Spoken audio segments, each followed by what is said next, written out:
how can I use what I'm doing, not my money, but what I'm doing to impact other people? And so I would challenge you of just whatever you're doing.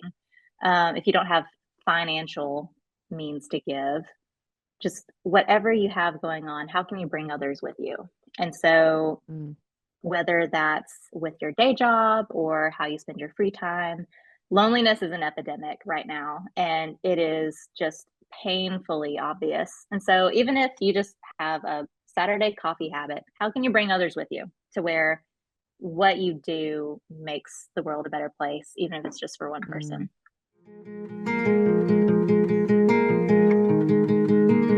Welcome to the Moxie podcast. We are entering a new month. And as all of you know, this whole year we have been exploring new themes. We are about to do a turnover of the podcast. So this is kind of your, I guess, warning. I'm about to mix things up for 2025, but we're not there yet. We are just in November and we're starting November. And as we end the new year, especially in kind of the nonprofit space and just us as individuals, we're thinking about where we can be generous or our end of the year giving. This is a big term, obviously, for nonprofits. So this whole month, we're talking about kind of the season of generosity. And I'm excited to be highlighting people that I love, things that they're doing that is just really cool that I would love for all of you to be a part of or just know of.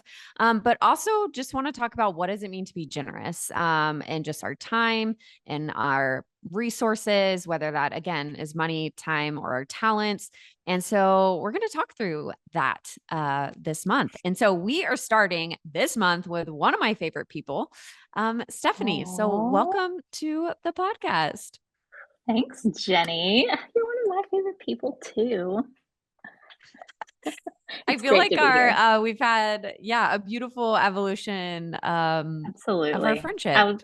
I was thinking about that while I was getting ready this morning of that fateful day in January 2020, and I had no idea how important that retreat that we met on would be for the trajectory of my career, but also like grounding me through all that pandemic mess. So, man, Yeah. what a wild It ride it's was been. wild because you had a very young babe. It was your daughter, I right? At did. that time? Uh, Or your son? my Your son. son. Yep. Yeah, I And was how old? He pumping was like on our you were 6 months pumping. old. We were not sleeping yet, and I was No. just bound and determined to do something adult. And we met at a weekend retreat in Nashville, which is just a drive from me. And I like bought battery powered pumps for that event. I was like, no, I don't know what we're going to be doing, but I'm going and I'm prepared and whatever. So I'm I loved it. thrilled. And I was so pregnant. I was about to give You were birth. So very it was just pregnant. You like were very pregnant. it was pregnant and like not pregnant enough to travel. Although I have lied about, well, I shouldn't say this. I have lied about my due date and term so I can get on a plane. But that's beyond the point. We are here and I'm Yeah. excited you're here. So let's start the podcast with people knowing a little bit about who you are. I normally phrase this question of like what you're best known for. And I know we wear a lot of titles and a lot of hats. Yeah. But let's start there, Stephanie. What are you best known for? And what is keeping you up at night, basically? Oh man. Well, I'm wife to Charlie and mom to Eve and Eli. They're in first grade and kindergarten. So we were finally like in stability and maturity, and it's wonderful. And then I am executive director and founder at Jubilee Trading Company, which has evolved significantly over the past decade. I've been in business for myself for a decade now, which is kind of crazy. And so yeah, that's changed a lot over the last 10 years, but it's been a beautiful ride and I'm thankful for how God's provided all along the way. I love it. I want to start first with, I mean, you have multiple brands. The first brand that you started, I actually didn't know of until Yep. later, right? But so let's start actually with Jubilee Trading. Before we even, talk about what Highland Ridge is as well. But let's talk about Jubilee Trading and how you got connected, kind of the heartbeat of that and the start of that, because that's the genesis, of course, of where you are today with and how that has evolved, and where you're moving forward just in your local community too. So tell us a little bit about Jubilee Trading Company. Yeah. So how Jubilee got started was, let's see, it would have been 2019, and we'll talk on the years before in a while, but I'd been on this journey with entrepreneurship, and I hated selling my own stuff and telling my own story. But I knew that I was gaining marketable skills and things that could help people eventually. And I ended up connected with an artisan in Morocco. He had a existing workshop and storefront, but he was in the back of a marketplace, and it was just barely enough to put food on his table. And so um, through through that, I started developing a couple products with him. And so it was 2019, March 2019, when we got connected. And anything artisan, starting from scratch is so slow. I mean, getting your first products takes forever, and it's fine. That's just the nature of the beast. And so I think it was September when the person translating for us had come over to the United States, and in his suitcase, he brought a couple of samples for me. And we were able to connect. And I got my first inventory in November 2019. And then 2020 happened, and he couldn't go to his workshop. And so we just kind of were on pause for a year. But through that, now 6 years down the road, we are employing, wait, 6 years? No, we employ six artisans. We're 5 years down the road. And, but yeah, we have six people that are employed full time. My artisans are kind of at capacity, which is really beautiful and a little stressful and a little scary. But that's been really cool to be like, okay, hey, can we make some magic together? And then now it's evolved into something that's stable and is providing for so many people. And then from there, yeah, it's evolved even more with more layers. Yeah. Yeah. So when I met Stephanie, all I knew was about Jubilee Trading Co. in Morocco. Uh-huh. And of course, obviously connected with the artisan side. What's been interesting with my story is I've never had to experience like waiting for product because I've always been on the You're ground. there. Right. So I'm like, oh my gosh, yeah, it does take so long. And I don't even, I know the anticipation of like waiting for something, but I nearly did not have to wait. I mean, I didn't have to wait nearly as long as you did. And like all the ins and outs of what that looked like, of even from translation to meeting and forming a relationship, because especially in the artisan space, it is about relationships. It is about Yeah. seeing change, right? But it's also about bringing awareness to this like quality product and talent all around the world. I think a lot of us start with the fact that it's like, yeah, we want to make impacts, but then we're like, man, this is like really good stuff. And we need to be cognizant of like what stuff is out there, and be mindful of all of those practices, which we both are so attuned to.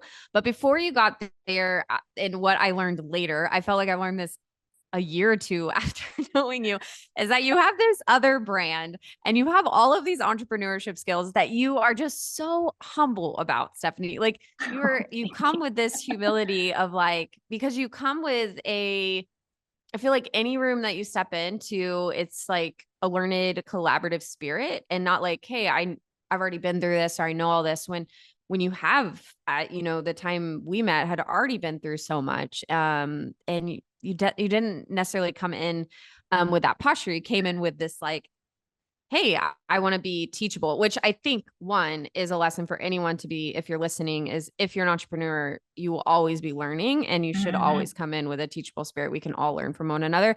So I want you to backtrack now. I know we started in the middle of your journey. I want you to backtrack and Yeah. kind of talk about entering into entrepreneurship, because this, my friends, everyone listening, did not start when Stephanie was older. It started when she was young. She has such a cool story Mhm. of how your parents instilled that, and I think Yeah. that's really beautiful. I didn't grow up with an upbringing of like entrepreneurs and that mindset. So I'd love for you to like share a little bit about those Oh, nuggets man. when you were a kid, and then how that really shaped your character of who you are today, because you're really smart with money. I'm just going to give you all these I'm going to shower you with compliments today. You're really smart with Thank you. I money. You're needed really this. smart with planning. You didn't know you were entering actually a therapy session of you are awesome. but you have, Thank you. Thank you know, you. you have all of these skills. And of course, a lot of it started when you were younger because that was Yeah. stuff you just Yeah. innately learned from your parents, which is so awesome. And I've gotten to meet your dad and just who they are. Yeah. But I would love for you to share some of those stories and how you've seen those stories from childhood, obviously move into Highland Ridge and then Mhm. move into where you are today. Yeah. So I grew up, so I'm still in rural Middle Tennessee. So I'm in Lawrenceburg today, which you've never heard of, but I grew up in Estill Springs, which you've also never heard of. And I grew up on a working farm. So my brothers are, oh dear, fourth generation farmers on the same land. And so I grew up my summers as soon as I was strong enough, my legs were long enough to reach the clutch. I was driving tractors, baling straw during the summer. And my parents were very much against an allowance, anything given. It was no, there's plenty of work to go around, so you're going to work for it. And so, as a fifth grader, pushing the clutch, baling straw, doing, we would get paid by the hour. But my parents wanted something sustainable for us. And there wasn't like a college fund in the works. It was like, no, we'll start you a business and that'll get you going into whatever is next for you in life. And so in fifth grade, we started cutting, we had cornfields. And so we started cutting stalks of corn and tying them in bundles for the fall decorations that you see at like the grocery stores and fruit stands. And so we'd sell those by the trailer load to big stores in Nashville and stuff. And then that evolved. One of our biggest customers was a corn maze and pumpkin patch. And my sophomore year of high school, my great grandfather had passed away, and his 40-acre home place with his farm around his house was being figured out what was happening next for the family. And so that corn maze and pumpkin patch had decided that they were done. And so they talked my parents into starting one at my granddaddy's farm, which is now in its 20 somethingth year of being granddaddy's farm, corn maze and pumpkin patch. And so my parents had us, I was in high school and we had to buy in. We had jobs all this time on the farm. We actually had to buy in to help with the initial startup costs. And we had a loan from an operating loan from the bank, but they were like, no, you're putting skin in the game. And then, so farming is, you work all year and then you get a payout. And so I would work all year, get paid in November, and then we'd put in all year again. And that literally is how I paid for college. Was I came home the 6 weeks in September and October that the corn maze was open every year, and I worked the concession stand. I did all summer. I was on the farm, but I paid all my tuition by myself through that. And so I graduated That's with amazing. $187 in the bank. I very vividly remember that, but debt free. That's and amazing. and did it myself. And so the farmer work ethic is very strong, and I'm very thankful for my parents of teaching me the hard way, but in a way that stuck to where it really has shaped how the rest of my life has gone. And so I was a journalism and art major, and graduated in the recession, the real recession where you couldn't get a job at Starbucks, and had one job offer out of college. And oddly enough, so I went from the summer before graduation, spending a chunk of the summer in Haiti in the Dominican Republic, serving very vulnerable people there, to the only job offer that I got after college was working for Jewelry Television. So I was spinning stories to sell luxury goods on TV. I was the nerd that did the homework for the beautiful people selling. And it was just like such a disjointed thing. But I'm so thankful for the 2 years that I spent there, because that was my first like real retail experience. And Yeah. I pulled SKUs from a warehouse, and was on the branding team. And the team that I worked for there just like really helped me learn a lot. And I didn't know why I needed to learn those things, but learning is fun. And so I absorbed those things. And then when we moved to my husband's hometown, um, it was 2014. couldn't get a job at Starbucks. There was no part-time work. This was before remote work was a thing. And especially after that time spent in Haiti, I really wanted my career to be in something that impacted the world and helped people beyond myself, but I had a very short resume and just was kind of lost. And so January 1, 2015, I decided I was the only person who would hire myself. And so I committed to entrepreneurship. And at that point, it was freelance graphic design. And so actually, you may not have known about this, but my first Probably business. not. You always throw some curveballs in your story. Probably not. My first business was Wanderer Creative, and so that was my freelance business. And I opened my first Etsy store as Wanderer Creative, selling digital art of $5 digital downloads. And so I did like random logos for people, but I didn't have a portfolio and I hate working for like no end goal. And so it was, I'll make things to put on Etsy and that'll double as a portfolio and maybe some income.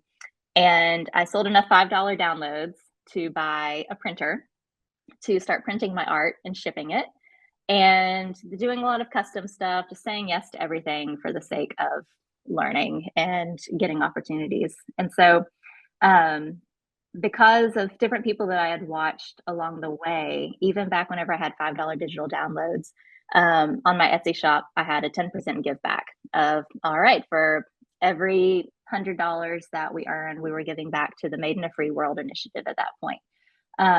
Because just that social justice slant and how things are made has just been near and dear to my heart for a long time.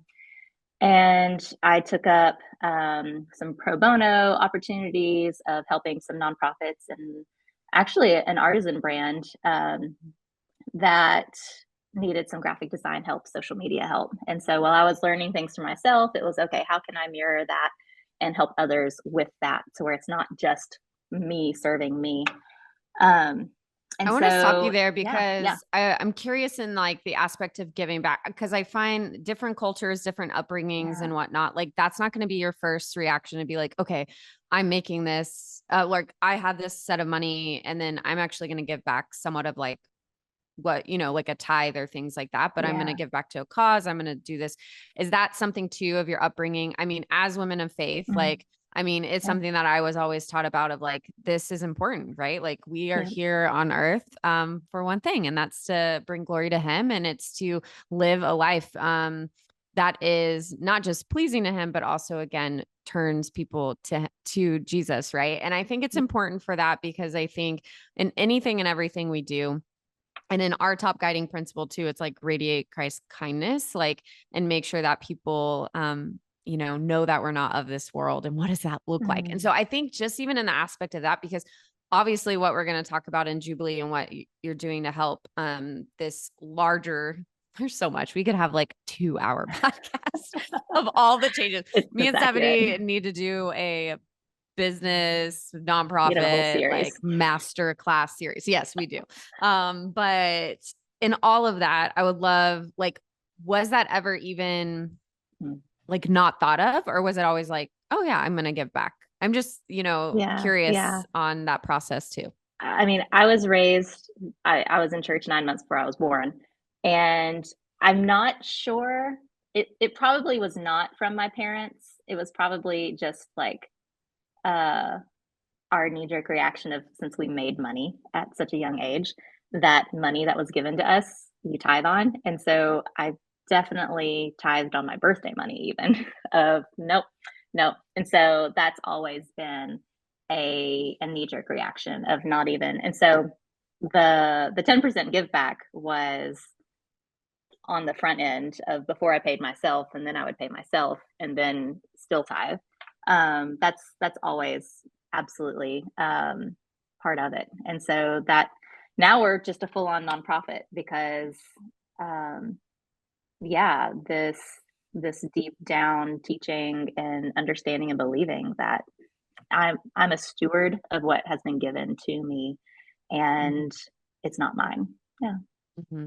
I want to because yes, me and Stephanie could talk for hours. Yes. I actually just want to jump to Julie, and actually how we first started engaging. So Jubilee Trading Co., and you can share this too, obviously, but to kind of segue into it was, a business, and it was a business for, Yeah, I'm telling you your story that's to other fine. people for, yeah, to share this beautiful craft by Moroccan artisans and to be able to support them. And I loved it. I loved your patience with it. I actually loved the simplicity of your line. I feel like I've always had collections that it's like, wow, there's a lot going on. You know this because of our relationship now. So there's like a lot going on. And I just love the simplicity and that it was just true to the art and sharing the story.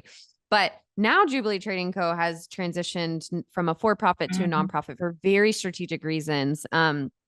Which when I do strategic coaching, we talk about what entity, this should we sit in. And I loved your transition for the sake of what you were trying to do on this wider view. Cause I remember when you came with the idea of like, oh my gosh, this is who we are. These are the pain points that I'm hearing from people. And now this is what I want to start. So I want you to share that story because I want you Yeah. to share with what you are now and the pain points that you were hearing and kind of what led you into this journey of even me now getting to utilize your services in a different way and how Yeah. you are helping other brands on a larger scope. Yeah. So Jenny alluded earlier of like, I'm sitting here in Tennessee and started an artisan brand, and that's not the way it usually goes. Usually you're living where you're serving and you're in the thick of it with your people and you're working on it together. And I am so backwards from the majority of people. And I honestly was very confused why God brought me to a tiny town in Tennessee whenever my heart was bent internationally, like from as long as I can remember.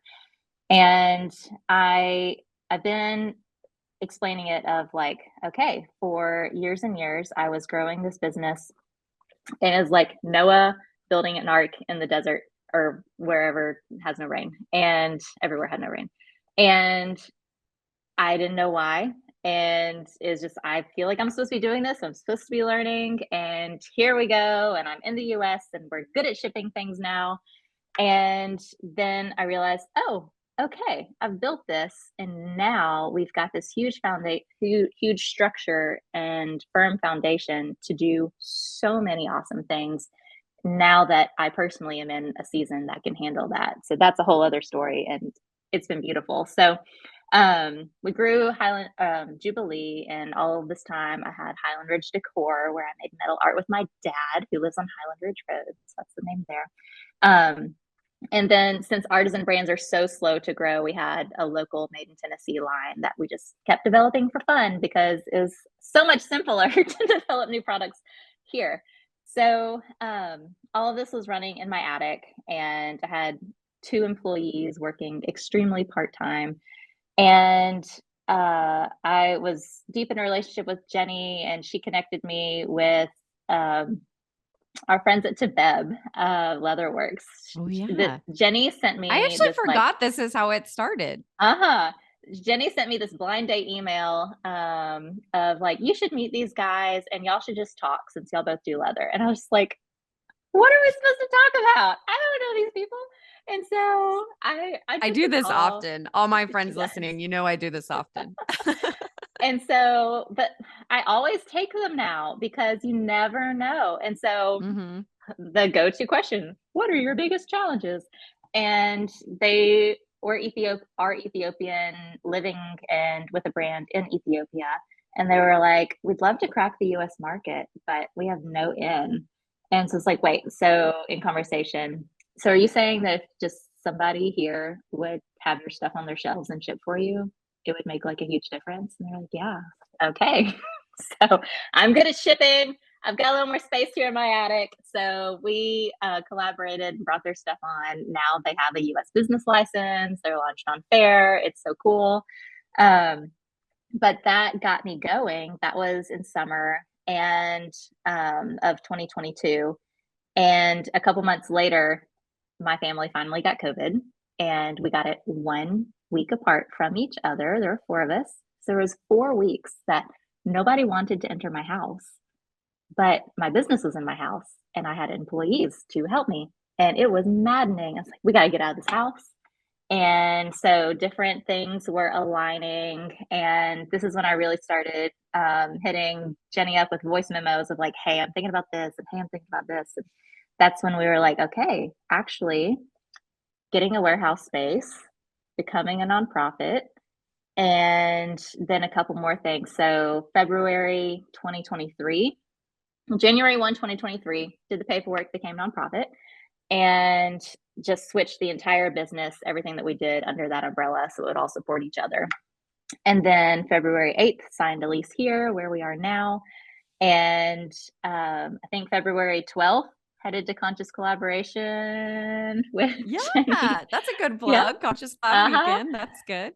And so we already had two clients of global brands that needed warehousing. And so my friend Teresa at Azerbaijani Socks hunted us down when she heard Jenny just briefly say something about my friend Stephanie with an ethical 3PL. So now we have 7 or 8, I need to recount, global handmade brands in our warehouse where my stateside team serves as their stateside team. So Imani Kids is one of those, and Dreamer and Co.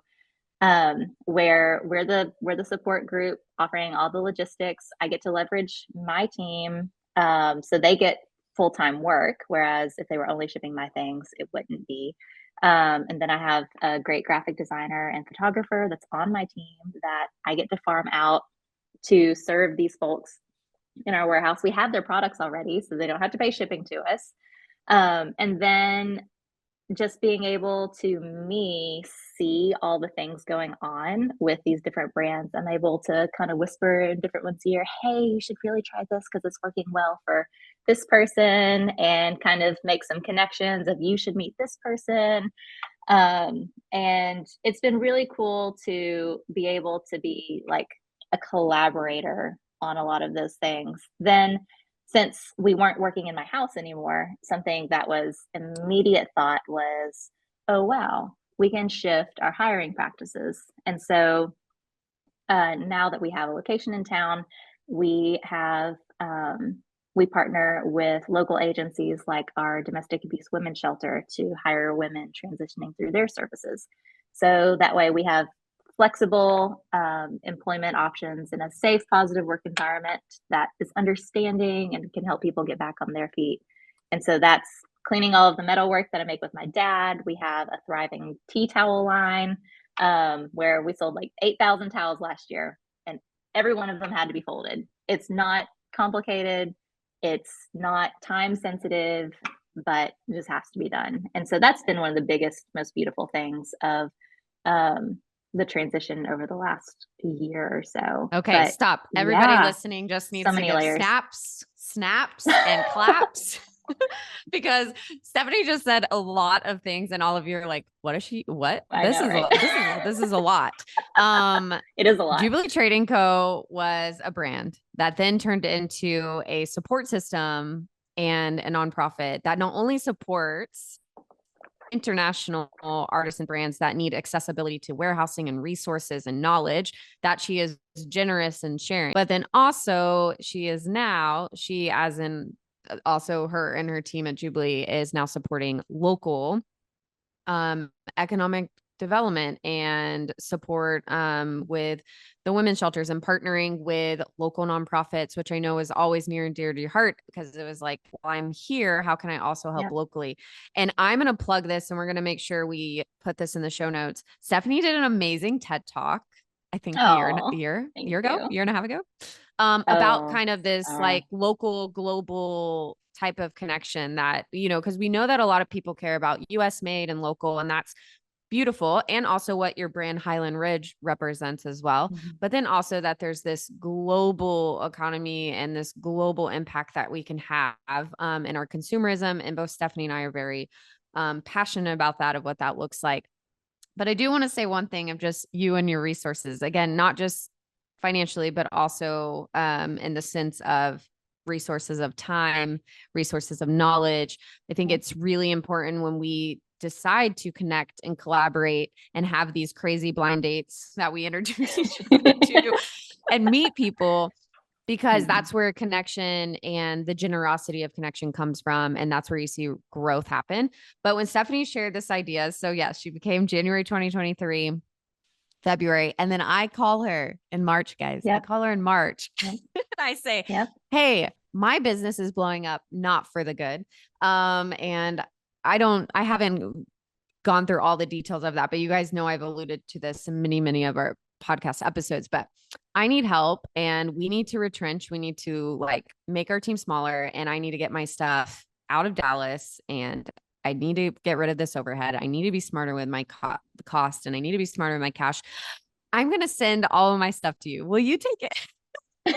Said, I think I'm ready. Maybe. And Yeah. you I did. think those are And probably the exact words. you said, let me get back to you. And I think you did in a day. And then I sent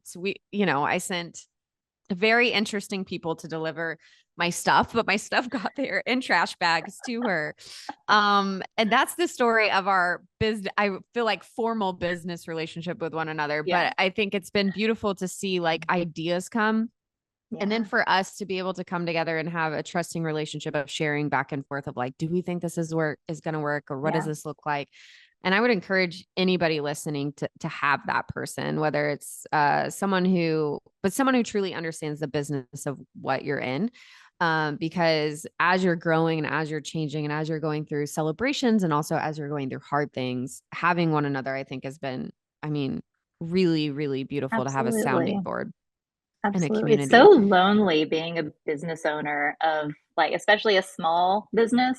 I was holed up in my attic for years by myself. Yeah, it's a really lonely road. And then if you're the leader of a small team, I mean, it's tough. So the more Yeah. our tagline here is together we rise. And that trickles through every aspect of what we do. We are so much better together. And if there's ever a choice between doing it solo or linking arms with someone, we always choose linking arms with someone because we're better for it and we strengthen who we link arms with. And yeah, I never regret it. I really, really love that. Before we kind Mm, of close our time together, because I really think in yeah, 2025, we should have something together where we like break out parts of our story and go a little bit it's be real deeper because fun. you Yeah. guys are barely getting like surface of like this entire story. But I do want to share the month that you just went through because the one thing that I know that in changing to a nonprofit that's really interesting is it changes the way we bring income into our entity completely. Yeah. So we're going to go a Yeah. little bit over our time because I do think this is important. When you start as a nonprofit, you don't when you start as a business you think you're thinking cash is Mhm. king, revenue is important. When you start as a nonprofit, your mindset around money is also weird, and so money is just always an interesting topic. But as you Yep. moved into the nonprofit, and I know this is conversations we've had, it's like, man, learning how to ask for money or ask for people to be a Yeah. part of what you're doing. um I won't say it was a big challenge, but it was something to kind of have a hurdle of how do I do that as you've It's transitioned from a business yeah. to nonprofit. So I'd love to talk Yeah. about the campaign that you have still. I know Yep. October was a big push, but you have still going on to the end of the year. This is another reason why I wanted this month of kind of this generosity month, for you guys to get plugged in and see what people are doing all around the world. And if you feel inclined to give and be a part of that, I would really encourage you guys to go look at it. And again, we'll have your campaign URL too in the show notes, but share a little bit about that change because I know the biggest thing was the local employment, which Yeah. can be really, really challenging, especially if you're having to rely on grants that, government grants are so fickle. So talk a little bit about that change and yeah, how people can be a part of, even if they're local or even just, want to see your impact continue to rise. Yeah. So the downside of my extremely strong work ethic is not even my parents are going to give me anything. We're going to work for this and it's fine. and I have that confidence of wow, I know how to build something that's good and I understand what stability looks like and the health of something that does um yeah, it runs off of what, um, yeah, it's self-sustained. And so all the new overhead, we had a nest egg that was business savings, and I was just like, we got this. And I feel like God with Gideon in the Old Testament, where he's got his big army and he's like going to battle, and God's like, no, you don't need that many people, and send them home. No, you don't need that. Send that. So some things happened, and the nest egg was depleted significantly sooner than planned. And Mm. then it's, so you're not wanting me to trust in the nest egg anymore. You want me to trust you, God. Okay. Mhm. So um we are 70% self-funded because of our product sales. And that 30% remaining was pulling from the nest egg for a while. And it finally just straw that broke the camel's back was this summer. I went through, there are so many programs and opportunities through the government, through the state, where you can employ people in certain situations, and they will full on pay the payroll for those people. And so it's like, I'm not going to ask for money. I'm going to go through the avenues that exist for this exact purpose that are funded by taxpayers. And you know what? Those are hard. Those are And really hard. I've I just got denied by 2 today, so those are really hard. And so I had two people that did make it into the programming, and a third on the way.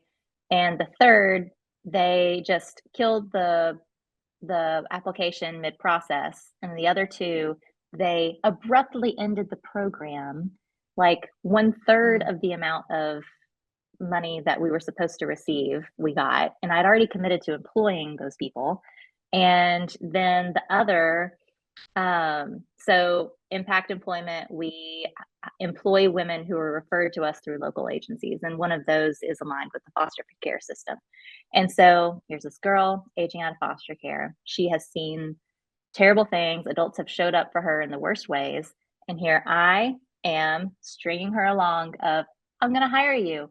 Oh wait, this employment office didn't come through. I'm going to hire you, I promise. Mm. Oh wait, this process takes 6 weeks. And by the way, they require paperwork that a girl who has been bounced around in houses doesn't have the things that she needs for it. And Mm. I've just been so burned by what it's like to try to make a difference, but only if a government office is playing well with you. And so Mhm. that was what pushed me of, okay, no, our local community would love to be a part of employing women in crisis locally. So I just need to open that door and ask them to do it. And so for October, we had a 30-day campaign of, okay, it's hard for me to ask for money, but I'm going to tell our stories. Like Jenny said, I'm bad at actually saying all of the things that we do. And so this is our time of, we're going to actually talk about it, because it seems like you're tooting your own horn of like, look at all of the good that we do, but we're a nonprofit and we need support, so people have to know what we do. So I'm practicing that, but it's beautiful to be able to open the door and let God provide in new ways and let other people play a part.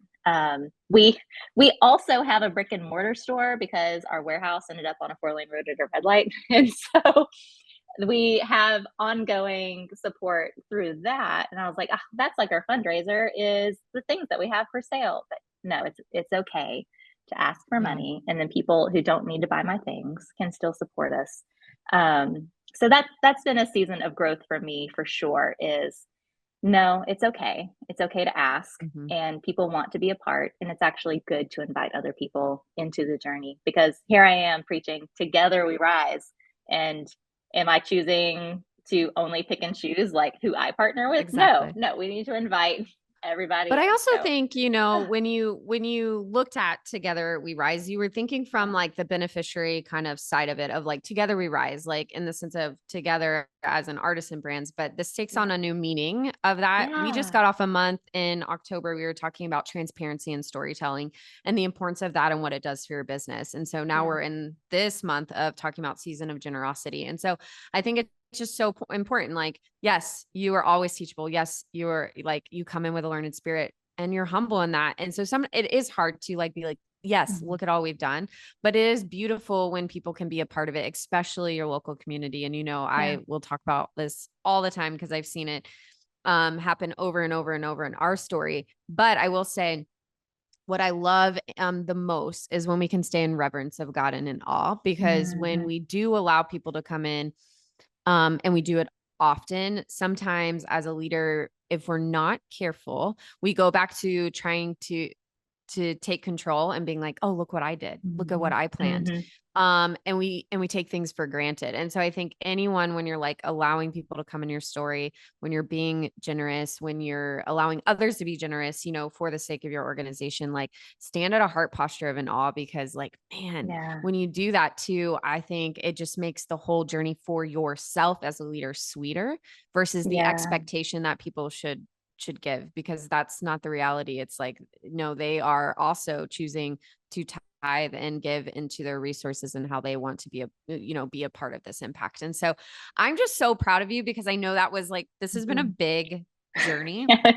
Um, I Yes. don't know how we're going to be able to share everything in the show notes. I am being serious of off mic, talking about like doing a month series with you, Stephanie, because I think it would be good talking through some deeper details. And I haven't announced how I'm kind of switching. I don't think I've announced how I'm switching up the podcast next year, but I think it would be good to talk about certain things. So we'll get back to that. But as we end, because we are way over. So thank you everyone for dealing with my longevity of my podcast. Um, I would love for you to share just a little nuggets of wisdom. I know, man, I think we could go from all different directions, but Yeah. what is Yeah. some like last words and to live, or what do I say? Best things to live by? Guys, I've lost my train There of we go. thought today.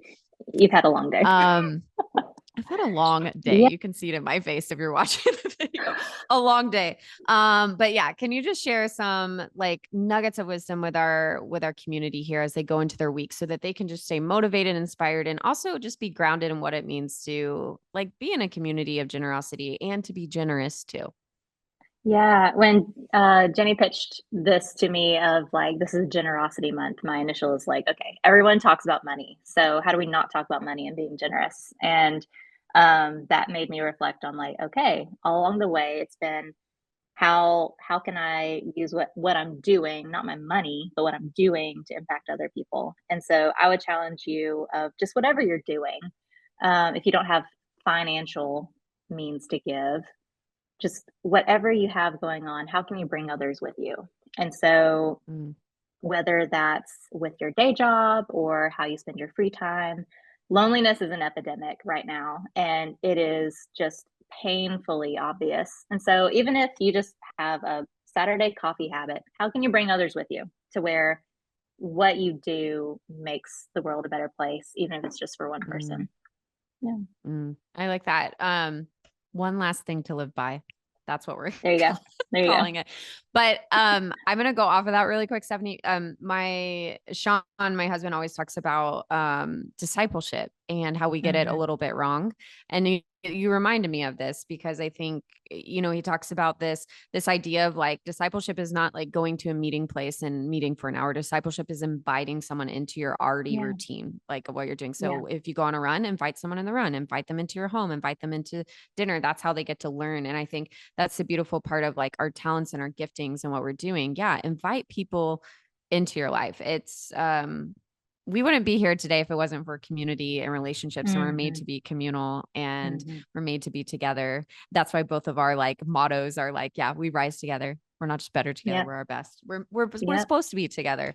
And so if anything, the one last thing to live by for Stephanie is, yeah, use your resources, use it well, use what you have right now, right now, Yep. today. So Stephanie, you're coming back to the podcast. Everyone stay Let's do it. tuned for Sounds 2025. fun. And we're gonna put all the things in the show notes, from Jubilee Trading Co. to Highland Ridge, right? Highland Ridge Yep. Highland Ridge. to Highland Ridge Decor, to TED Talks, to the campaign page, to all the goodness that we tried to capture within this time. And if you're completely lost, find Stephanie on Instagram and DM her, because I'm sure she would love to connect with you. Or Absolutely. email me, DM me, and I will blind date. you guys, connection. Even better. Connection There's in a probably a nutshell. higher chance of me reading your email if it comes from Jenny. I love it so much. Thank you again for just spending time with me today, Stephanie. And thank Always you a all joy. for being a part of this community. Moxie would not be what it is today without you guys listening, without you learning, without you adding value as well. So thank you for being here. And as always, Moxie on.